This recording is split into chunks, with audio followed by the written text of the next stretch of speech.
রাজধানীতে গণপরিবহন সংকট চরমে। কাগজে কলমে 1500 থাকলেও রাস্তায় নেই বিআরটিসির 500 গাড়ি, নেই প্রয়োজনীয় লোকবল। শিক্ষাই দারিদ্র্য মুক্তির মূল ভিত্তি।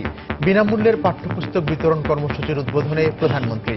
শিক্ষার মান নিয়ে সমালোচনা না করে সরকারকে সহযোগিতার আহ্বান।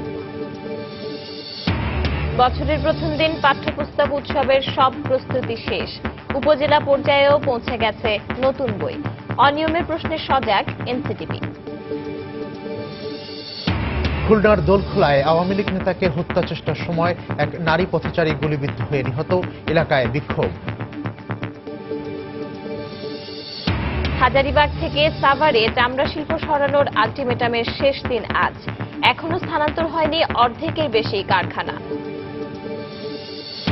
এবং নতুন বছরকে কেন্দ্র করে জমজমাট ফুলের বাজার। প্রিয়জনের জন্য কেনা হচ্ছে উপহারও। সকাল থেকে রাজধানী জুড়ে কড়া নিরাপত্তা ব্যবস্থা।